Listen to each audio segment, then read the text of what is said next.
UFC 324, the first Paramount, actually no, the first UFC card of the year 2026. The first UFC card.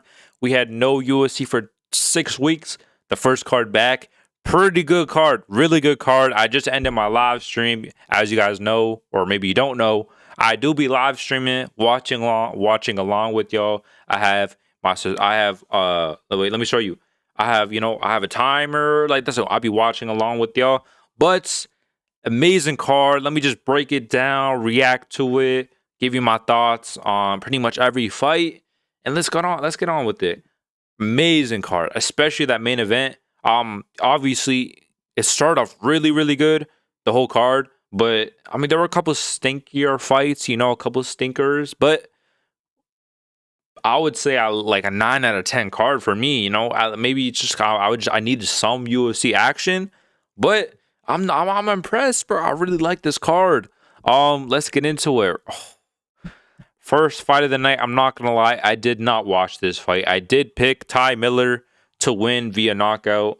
But I did not end up. I didn't watch this fight. So Ty Miller, shout out, you got to win. All right. Now the first fight I did watch was Josh Hookits versus Denzel Freeman. And when I say dominance, I mean dominance. I don't think Denzel Freeman landed literally one strike the whole fight, the whole round that it lasted.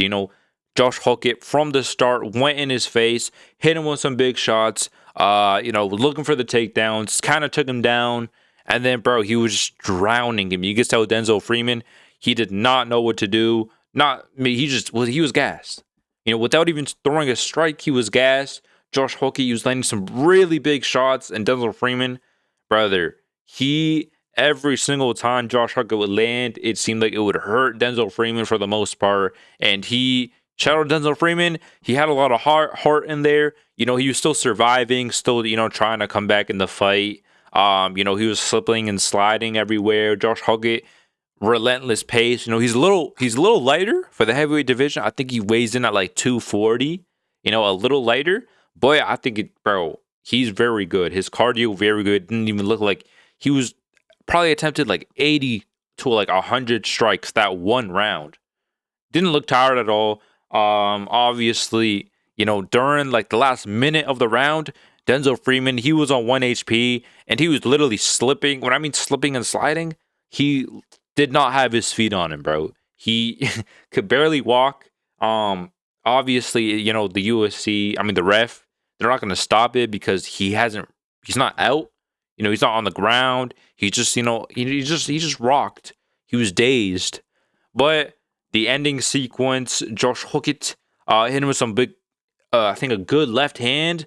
And then it was a little weird to finish because the round ended and then Josh Hookit, he flips him off for some reason. I don't really know what's that about. First of all, by the way, while they're on the ground, Josh Hookit, he's getting a takedown. He described the full-handed cheeks while they were on the ground. I don't know what's that about, bro. Josh Hookit, what is that? What is that? Do you have like a fetish? Brother, we're fighting, bro. We are fighting. Like, we were fighting. Why are you trying to grab his cheeks? I don't know what that about. He also flipped him off at the end of the fight. And then the referee stepped in because Denzel, for me, he literally could barely stand. Josh Hookit with a win. He cut a sick promo. And I mean a sick promo. Like literally like insane promo. Chael Sonnen-esque. I don't know if he definitely practices it, but shout out Josh Hookit. We need to see a lot more fighters like him wait, let me just zoom in real quick. Where like, bro, it's more than just fighting, bro. It's you gotta it's part of your job to, do a little good promo here and there. Maybe, maybe hit an emo like he did. Like, bro, shout out Josh Hookit. He called out Waldo Cortez Acosta. I don't know. Obviously, he's not going to get that fight. Waldo, he's in at least a #1 contenders fight next. But I say let's give this guy someone in the rankings, bro. Someone. Maybe Mick Parkin? I don't know. Denzel Freeman, he'll get back. I predicted Josh Hookit first round knockout, by the way. So I'm 2-0 in the card. Moving on to the prelims. I got this one wrong. I did predict Charles Johnson. Shout out Alex Perez. He did miss weight, so I'm not going to glaze him too much, but he did what he had to do in there. Obviously, he's a shorter guy. He's a boxer, so like he needs to get in there in the pocket, and that's exactly what he did from the get-go. Charles Johnson, he was trying, but as soon as that first left hook landed for Alex Perez, you could tell Charles Johnson, similar to the last fight with Denzel Freeman, he just couldn't get his feet around him, and he was just rocked for like majority of the rest of the round. He just could not get his feet around him, and that left hook that Alex Perez was landing, he was landing that every single time. But I mean every time, pretty much every time. Like he was landing that, and that's a big shot. Obviously, shout out Alex Perez. It's one thing to rock a guy, but then it's also another thing to actually put them out. And he did that, bro. You know, a lot of shout out Charles Johnson. He has a lot of heart. You know, Alex Perez, he landed a lot of shots before the actual finish. A lot of good combos. But he caught him at the end. Charles Johnson, I don't even think he really even caught him that clean. Charles Johnson just like kind of belly flopped because like he was really tired and really rocked to the point where it's like UFC, the ref just had to just stop it. They just had to do it just because I agree with the stoppage. I'm being real. But shout out Alex Perez, he did miss weight, so you know we got to see. He said it was one of his hardest camps, and that because I'm pretty sure if he lost this fight, he probably would have gotten cut because he hasn't won a fight in a while. It was the last fight in his contract, but he did win. So, hey, shout out Alex Perez, bro.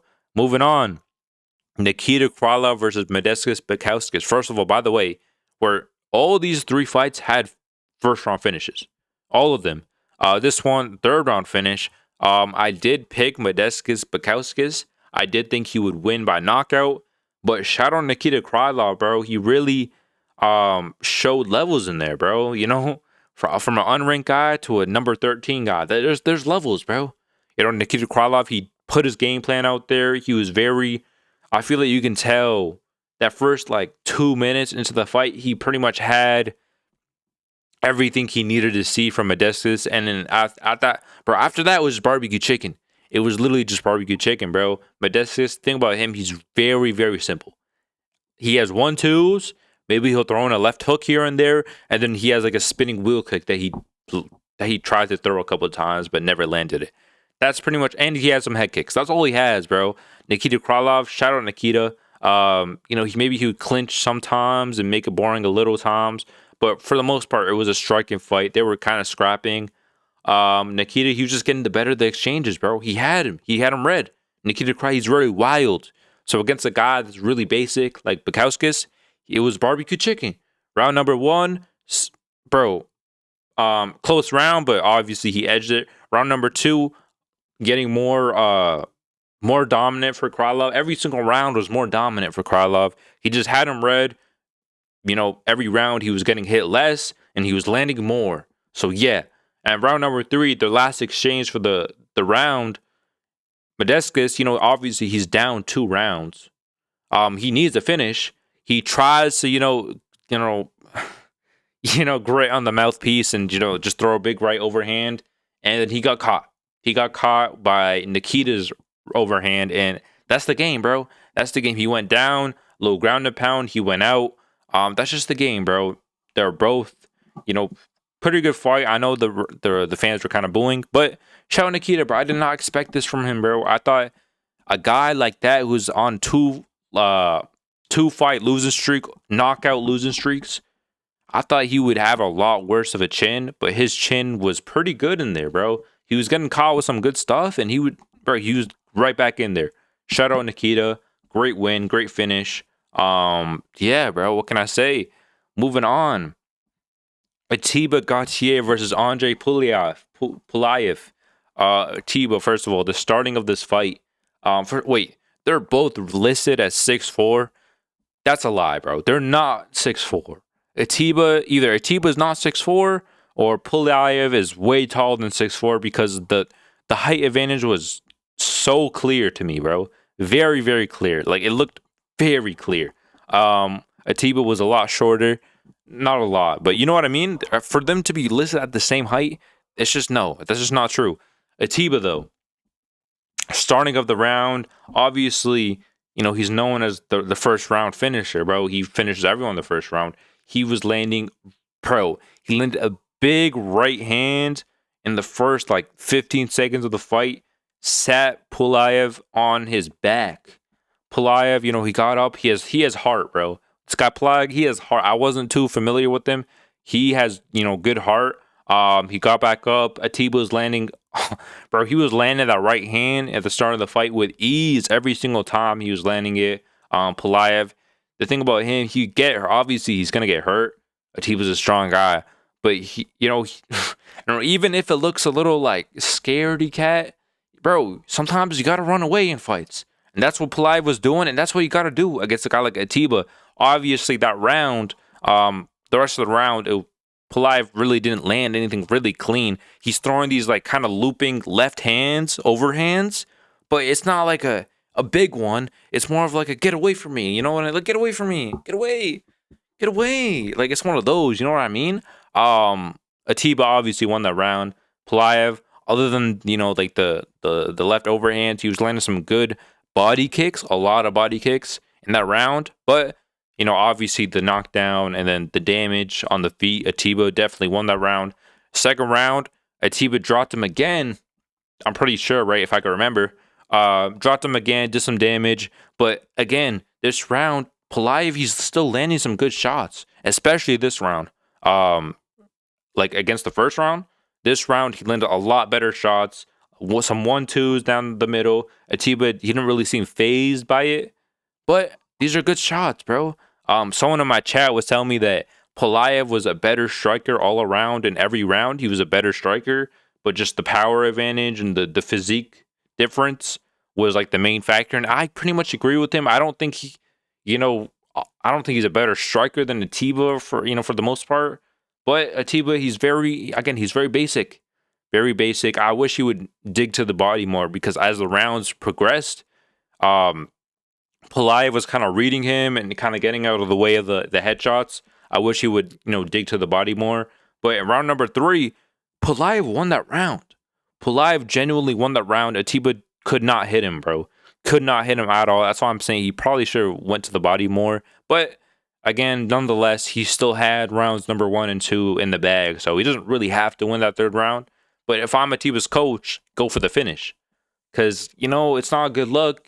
The guy, who's, finished everyone the first round to lose, to win a decision. It's not that good of a look, especially, in his first UFC fights, a guy like Pulaev, you should be finishing. I don't know much about Pulaev, but I was just kind of assuming going to this fight, minus 1,000 favorite, you would get a finish. But it doesn't really matter. He still won at the end of the day. Pulaev, tricky guy. Atiba's 23, bro. You can't expect a lot, that much. You know what I mean? But great performance from both guys. Atiba, shout out him. Maybe he just needs more experience. At least he got more, cage time. But moving on, Umar Nurmagomedov versus Deiveson Figueiredo. Umar won this fight. Obviously, as you can see, I'm not gonna lie, the whole first round, I was kind of contemplating if that was a 10-8 round because Figueiredo didn't punch, didn't land anything in that first round. Literally nothing. Umar was just striking at range with the teeps and the leg kicks, and he landed a good uppercut left hook combo, and then he took him down for the rest of the round. That was it. That was the whole round. I don't think it's a 10-8 just because Umar didn't land much either. But second round, kind of similar to the first. Davidson's landing a couple body kicks here and there, but until the last like 20 seconds when something just awakens in Davidson, or he's literally yelling at Umar, and he's like completely like threw game plan out the window. He's just going straight for the finish, like boom, boom, boom, like boom, boom, boom, boom, boom. You know what I mean? One of those.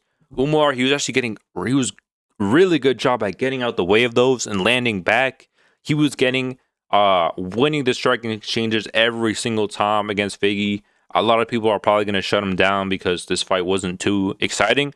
But I think looking at it stylistically and how we actually won, very, very impressive. Barely even got touched, bro. Now, round number 3, very similar to the first couple of rounds, but again, the striking, the teeps. I wish Umar would do more. I guess I know Davidson. He's very dangerous. He has sneaky power, sneaky jujitsu. But I wish he would throw more. I'm being real. I wish he showed us a little more. Obviously, he showed us enough to win. He had a takedown the last minute, kept him down for the last minute. Shout out Umar, but if he wanted a title shot after this fight, which obviously he wants, I do think he should have done. He should have done more. If I'm being real, he should have done more. But nonetheless, he won dominantly. You know what I mean? Yeah. What can I say? Figgy, it's a tough fight.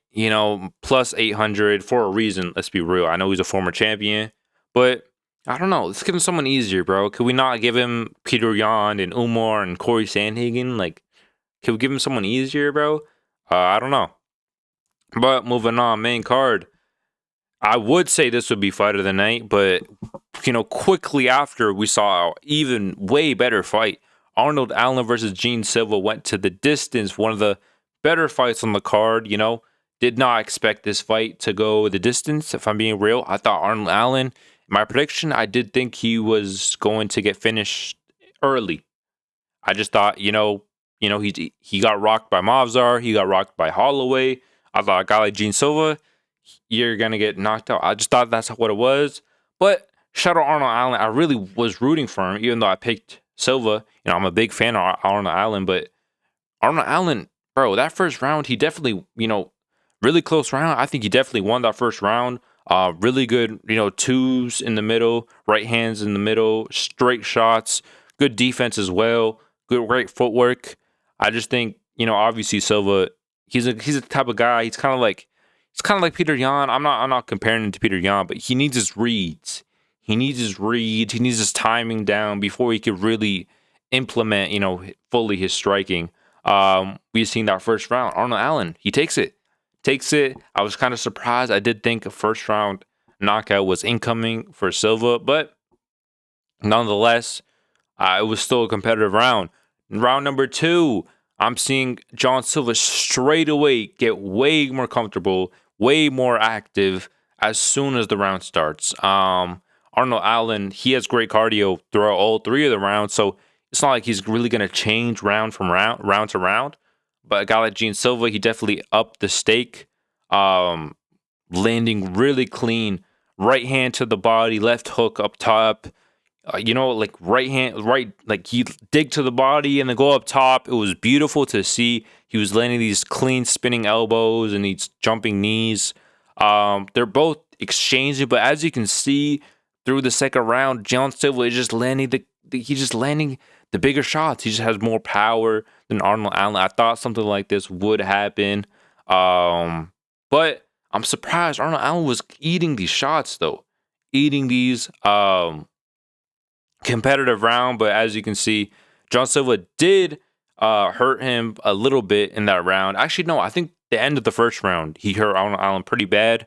But I would still say the first round was to Arnold Allen. The second round, I would give it more to Gene Silva. Landed the bigger shots. What can I say? Round number 3, though, again, another round where John Silva, he comes in and he ups it more from the second round. You know what I mean? Crazy cardio feat from John Silva. Same from Arnold Allen. He was high output round from round. But actually, that third round, he wasn't high output. Do you know why? I don't know if this is completely true, but I'm hearing in the corner, Fereziam or whoever told him, yo, you're up 2-0. They told him he's up 2-0. You're not up 2-0. It was 1-1 going to the third. That's from my thinking. I'm like, yo, that's probably why he wasn't as. That's why he didn't throw as much in the third round, is because he thought he was up 2-0. That's just, I don't know why Fereziam would say that. I don't know who said it, but one of the commentators said that, his cornerman said that. Absolute tomfoolery. What is that? Let me get in your corner, bro. Because what is that advice? That's just not true. Are they watching the fight with like what? If anything, you could say John Silva is up 2-0 because he almost hurt him. He hurt him pretty bad at the end of the first round. But the third round, we're seeing even more moments from John Silva. Again, really good display of, toughness and chin from Arnold Allen. But John Silva, he just has more tools, bro. Arnold Allen, he's very basic. He has 1-2s, he has left hooks, he has, head kicks, body kicks. But John Silva used a variety of, spinning wheel kicks. He had spinning elbows, 1-2s, dig to the body, left hooks, a lot more combos displayed. And yeah, bro, we just seen John Silva. He just outstriked in that third round. Barely any grappling involved. He did like a jump off Arnold Allen's back in that third round. I don't even know why he would do something like that in the last 10 seconds. Wins the fight. Immediately after the fight, he's crying already. 10 seconds after the fight, he's already having tears. And then literally does his interview, and then he's right back to barking. He's right back to barking real quick. I don't know what that's about. I don't know if I'm not saying it's fake tears or fake barks. I don't know what it is, but I don't know about that. Moving on. No, I'm playing. Natalia Silva versus Rose Namajunas. I'm gonna be real. I was not paying close attention to this fight. The only round I watched closely was the third round, and Natalia Silva won the third round. But I was still watching. I just wasn't watching too closely, and I thought. Not only did I think Rose was up 2-0, I actually saw not only the people in my chat were saying Rose was up 2-0, the people on the Twitter were saying Rose was up 2-0. Everyone's saying Rose is up 2-0. And then the third round, Natalia Silva, she won the round.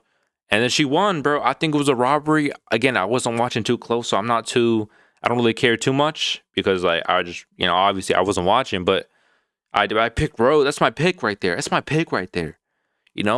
Natalia Silva wins it. I don't know what's that about. I thought Rose should have won. Everyone thought Rose should have won. Rose should have won. All right, moving on. Waldo Cortez Acosta versus Derek Lewis. Now, I'm not gonna lie. I don't know if I gave Derek Lewis way too much. If I gave him too much credit. I thought this fight was a toss up. If I'm being real, I thought they were both gonna brawl in that first round. But Waldo Cortez Acosta showed us more than just a brawl, bro. Usually he comes in there, he brawls with guys, and he sleeps them with, his head movement and his countering. But this fight, again, very smart. He was very patient, that's what you need against a guy like Derek Lewis, bro. You're not going to out-brawl Derek Lewis. Or even if you do, you might get slept. And that's like, why would you risk that? Waldo Cortez Acosta, he showed us the speed difference between him and Derek Lewis.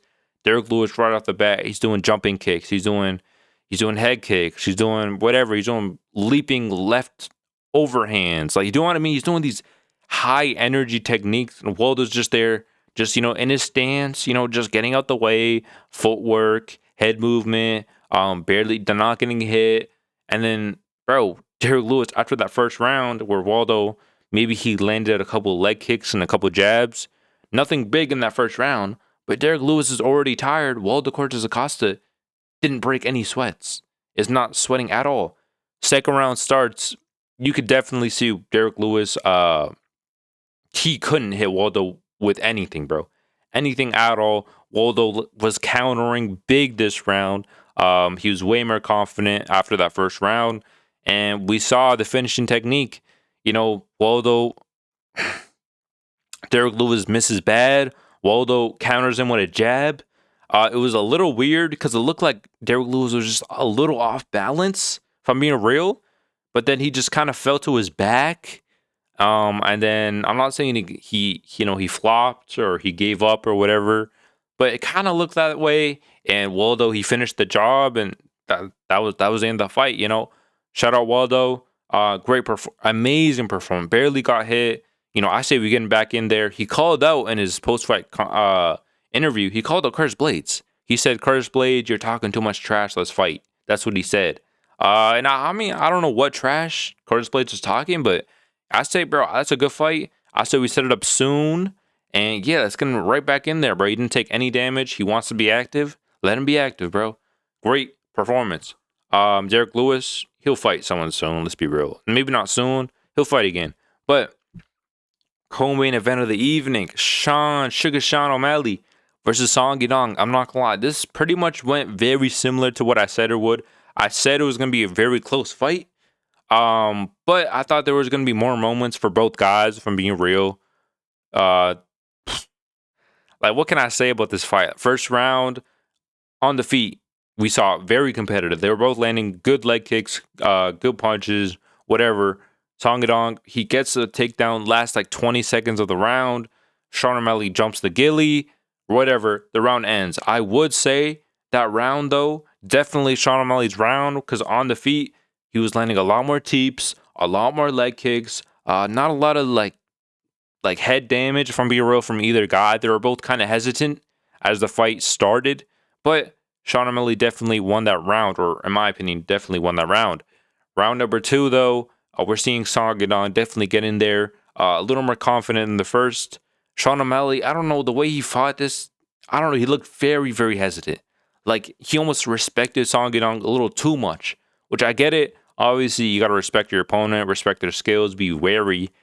But when it's on the feet and there's no takedown, like, do you know what I mean? Like, I don't. I'm kind of expecting him to really sit down on his punches a little more, like he did against like Peter Yan, Aljo, whatever. But again, they're striking, whatever.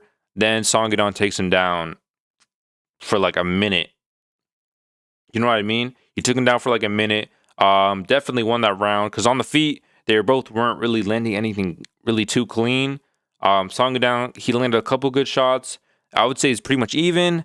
Took him down, whatever. He wins that round. Now round number three, everyone knows it's 1-1. The corners know it's 1-1. Everyone knows it's 1-1. The commentators, whatever. Round number three, again. Song Yadong, obviously he went for a takedown. Sean O'Malley actually, not only does he gets a takedown, but then he gets right back up. He's defended the takedowns this round. He's being a little more, not as much confident as I think he should have been. But he was willing to throw a lot more. He was kind of spamming the 1-2 here and there, the 2 down the middle. Good teeps as well. He landed this really clean, like right counter this one time, and he had Song Yadong leak in this round. And that's all I could say, bro. Like, that's round number 3 ended. Sean O'Malley, I'm not gonna say barely, but he kind of barely won that round. Let's be real. Not a lot of clean shots from either guy. Sean O'Malley wins 2-1. Bro, what can I say? Sean Yadong, I feel like one of the main reasons he lost that last round was because he was leaking down the nose. Like, he was bleeding quite heavily. And Sean O'Malley barely looked like he got touched that whole fight. Like, at least his face looked like it. So yeah, Sean O'Malley wins the decision. Again, him and Umar, both of their performances wasn't great. I don't know. I don't think any of them should get a title shot next. Or maybe, I don't think they should get the next title shot. I think Merab should get the next title shot. But I don't, like, bro, why not just have them fight each other, bro? I don't want to see their performances weren't good enough for them to jump up the rankings to get a title shot. Especially O'Malley, bro. Especially because he literally just got a title shot. He just got a title shot. Yeah, he needs to fight one more time, in my opinion. But nonetheless, good performance from both guys. Sean Yadong, he'll be back. Sean O'Malley, I mean, his striking's good, bro. What can I say? His striking's good. His grappling needs a little work, but good performance nonetheless. Moving on, main event of the evening. What can I say about this fight? Fight of the year, bro. The year just started. Fight of the year. I don't care. Just put it as fight of the year. At least as one of the contenders for fight of the year, because holy, this fight was so good, bro. First of all, the walkouts were insane. Paddy Pimblett, he's walking out for some reason. This is in Las Vegas. Why is the whole arena shouting? Why is the whole arena, doing his little dance, whatever, his little dance, whatever. I didn't really expect that. I heard he he bought $150,000 in tickets to give out to his scouses. But all right, his walkout insane. Justin Gaethje's walkout iconic. Whatever. Gets into the fight. Paddy Pimblett, I'm noticing the first 10, 15 seconds into the fight, his hands are down. His hands are completely down, bro. Completely down. I'm like, oh no, I picked this guy. They were landing big, bro. Both of them right away. Especially Paddy. He looked like he was willing to exchange off the bat. I did not expect that. That's not what he usually does, if I'm being real. Against Michael Chandler, he was more of a leg kick, teep, maybe at the right hand. Like, bro, he was way more calculated. This fight, I don't know what it was. I don't know if he was just being tempted by, the highlight or whatever. He really wanted to get him out of there, or it seemed like it. Now, Justin Gaethje, you don't just do that to Justin Gaethje, because you don't brawl with Justin Gaethje, because Justin Gaethje is going to put you down. And that's exactly what he did that first round. He hit him with a clean uppercut. Justin Gaethje, that is. Sat him down, almost finished him. I'm like, yo, already? Already the first round? The first round, Pimblett gets up. He's bleeding a bit. He's bruised up a bit. The rest of the round, Pimblett, I'm be real, he ended the fight pretty strong. I'm be real. He ended the round pretty strong. Definitely 1-0 Gaethje. Second round starts. The fight, all right, they're scrapping a bit here and there. A lot of leg kicks from both guys, especially Pimblett. A lot of leg kicks from Pimblett that first round and that second round. And then, boom, they're scrapping. Justin Gaethje eye pokes him. Really bad eye poke. Really bad eye poke. Looked like it got right in there, pretty deep as well. It was kind of funny. Not funny, but like Pimblett. I don't know why Pimblett's face when he got eye poked was like, it was like that. I don't know. It's like, I don't know. It was funny to me. But gets eye poked. Took a minute off. Went right back into the fight. And then guess what? He gets eye poked again. Not the referee didn't even see this one, by the way. He get punched, but his finger, like his thumb, grazed his eye, and then he got put down with a knockdown. Well, nonetheless, he couldn't even see though. So on my head, I'm like, yo, I thought that was a great knockdown until the replay where they showed it. He actually got eye poked. Crazy. He got knocked down again that round, or actually no, the first time that round. Again in the fight. So 2 rounds, 2 knockdowns for Gaethje, 2-0 for Gaethje. Round number 3, again, similar to the first 2 rounds. Every round is very similar, except both the guys are just a little more tired every single round. But it's pretty much the same fight, same round every round. They're both scrapping. Gaethje rocks him for a bit. Maybe he drops him. Whatever. Paddy's landing some good shots. Especially, he was throwing this uppercut from his hip. I don't know what's that about. I do not remember him throwing that in a lot of his fights. They were both landing good shots. This round, I definitely would say, is a lot more in favor to Paddy. Landed a lot more teeps, a lot more leg kicks. And again, in the pocket, they're both landing. It's not like a Justin Gaethje. Oh, Justin Gaethje's, he's dominating in the pocket. They're both landing. I would say Justin Gaethje, maybe he has a power advantage, or he just landed the bigger shots. But that round, nonetheless, Paddy Pimblett, he definitely won that round. Round number 4, this round might be the most dominant round for Gaethje, bro. It might be. He was, hurting Paddy Pimblett left and right. Shout out Paddy Pimblett, because this whole fight, his heart is like, bro, I thought he was going to get knocked out the first round. I thought he was going to get knocked out the second round. I thought he was going to get knocked out the third round. I thought the 4th round and the 5th round didn't get knocked out at all. Scousers, they don't get knocked out, I guess. Round number 4 especially, he's getting, wobbled there, here, and there, and here, and there. And not only, obviously he didn't get knocked out, he's still, like, fighting back, and, he was still making it, like, a fun fight. Gaethje, really good round from Gaethje. Rocked him a couple of times. Round number 5, Paddy's still in there, bro. I thought Paddy would, 5-round fight. He's never been in a 5-round fight. I'm thinking, yo, this guy his cardio it's probably not that good, if I'm being real. I don't know. But Paddy's, he's looking less tired than Gaethje, if I'm being real. Again, a lot of leg kicks from Paddy, a lot of teeps. Actually, he hurts Justin in this round, I'm pretty sure. He hurts him pretty bad. Not really, but they both hurt each other. If I'm being real, this round, I actually don't remember much from this round. I'm being real. I do remember it ending pretty good. The last 20 seconds or last 10 seconds, they do be pointing down. They both went at it. I think Justin Gaethje might have been hitting the balls in the last 10 seconds, but he just kind of like grit through it, and the fight ends. I would say Paddy won that 5th round. I would say the scorecard 3-2, Gaethje 100%. The scorecards was 3-2, 4-1, 4-1, which I don't know if I agree with that too much, but again, Gaethje 100% won. Shout out Paddy Pimblett, bro. Shout out. His toughness is crazy. I don't think he's a championship fighter, if I'm being real. I don't think, bro, he has bad, really bad habits. He throws very, like, he doesn't set up what he throws, in my opinion. I think obviously his chin is up, his hands are down. Not a good combo. His chin is what's literally carrying him up to this fight, bro. Let's be real. His chin has probably been carrying up his whole career, bro. His chin absolutely insane. Scousers, they don't get knocked out. They don't. They actually don't.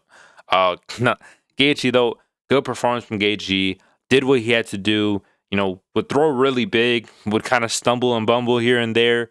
Um, Good performance. But as I was going throughout this fight, the one thing in my mind that I kept thinking was, oh my god, Ilia Topuria would absolutely like slump both of these guys. For me, real, he would, bro. He would.